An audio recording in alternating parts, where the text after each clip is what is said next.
A linha E foi construída pela Motorola para ser o custo-benefício em aparelhos de entrada. Mas antes de a gente tirar conclusões precipitadas, vamos dar uma olhada nesse aparelho? Nas primeiras impressões, eles parecem muito com o Moto G5. O que ele traz de novo no design é a superfície traseira, feita em metal escovado, servindo para dar mais aderência à pegada. Pegada essa que eu não gostei muito, pois o aparelho é bem pesadinho e grande. Com 198 gramas, 155 mm de altura, 77,5 mm de largura e 9,55 mm de espessura, o tamanho é avantajado muito devido à sua bateria, que possui incríveis 5.000 mAh, o que vai te garantir uma autonomia longe da tomada, mas depois a gente fala sobre isso. A tampa traseira é removível, e dos dois lados da câmera a gente encontra as baias para o SIM e para o cartão SD. A bateria, ao contrário do Moto G5, não pode ser removida. Apesar de o Moto E3 não ter sido comercializado no Brasil, uma diferença que o E4 traz são os botões, que nessa versão são invertidos, volume em cima e power embaixo. Quanto às entradas do aparelho, na parte superior a gente encontra a P2 para fone de ouvido e na parte inferior a micro USB, que assim como o Moto G5 não passaram para o padrão USB-C. Eu achei a construção da tela bem bacana, com 5,5 polegadas, o vidro é arredondado nas bordas, o que pode ajudar na absorção de impactos. Ele também traz um leitor de digitais e um flash na parte frontal do aparelho. Quanto ao hardware, o armazenamento interno, assim como o processador, não são lá essas coisas. Ele é o primeiro da linha Motorola a incorporar processador da MediaTek. Com um quad-core de 1.3 GHz e GPU Mali T720 de 600 MHz, o aparelho possui também 2 GB de RAM e apenas 16 GB de memória de armazenamento interno, com capacidade de expansão para até 128 GB no cartão SD. Apesar de possuir uma tela com tecnologia IPS e proteção Gorilla Glass 3 2.5D, a resolução deixa a desejar, pois é apenas HD. Agora, o ponto forte do aparelho, sem dúvidas, é a bateria. Com 5.000 mAh, ela garante um mínimo de 24 horas de autonomia em uso constante. Nos testes que realizei, a média de duração foi de no mínimo 1 dia e 14 horas longe da tomada.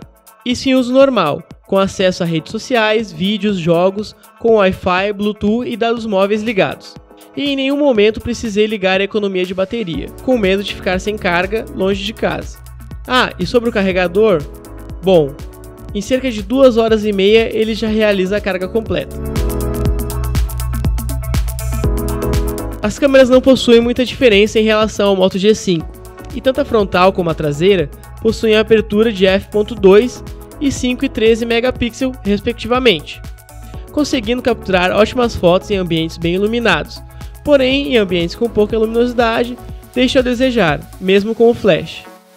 Outro ponto negativo é que ambas gravam apenas em HD, com taxa de 30 frames por segundo. O aparelho possui sensores como acelerômetro, giroscópio, sensor de luz ambiente e de proximidade, além do leitor de digitais, que funciona excepcionalmente bem, reconhecendo até 10 dedos e podendo substituir os botões Home, Voltar e Aplicativos, assim como no Moto G5.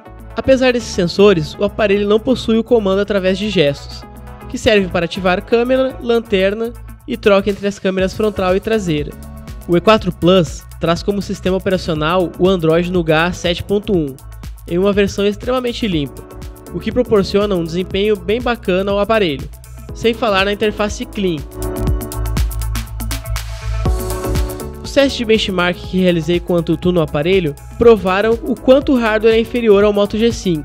O E4 atingiu meros 23.707 pontos, contra 45.594 do G5. Mas apesar disso, ele não é um aparelho ruim, pois consegue atender todas as funções de um usuário básico. Depois de testar o aparelho por cerca de 15 dias, ele se mostrou bem consistente.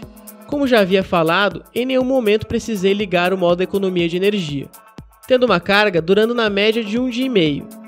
Quanto ao desempenho, também não tive problemas. Claro, realizei testes de acordo com sua capacidade. Não forcei o aparelho a executar funções que só aparelhos de alta performance iriam conseguir executar. E nas funções básicas, ele se demonstrou bem regular. Pontos frustrantes, na minha opinião, foram a resolução de gravação e tela, que se limita ao HD, e a capacidade de armazenamento. Em apenas 15 dias, os 16 GB foram quase todos utilizados. No uso contínuo, logo seria necessário apagar arquivos ou realizar backups, o que na minha opinião é muito chato. O telefone em si não é nem um pouco ruim, porém a Motorola acabou pecando na faixa de preço, pois o aparelho pode ser encontrado pelos mesmos valores que o Moto G5, na base de R$ 750 e R$ 800 reais, e nem de longe consegue alcançar o mesmo desempenho do G5. Por este motivo, a Motorola encaixou um aparelho de entrada com um valor um tanto quanto alto, deixando meio obsoleto o custo-benefício. Bom, essas foram as minhas conclusões sobre o Moto E4 Plus. Se você gostou, deixe um like e não se esqueça de se inscrever no canal.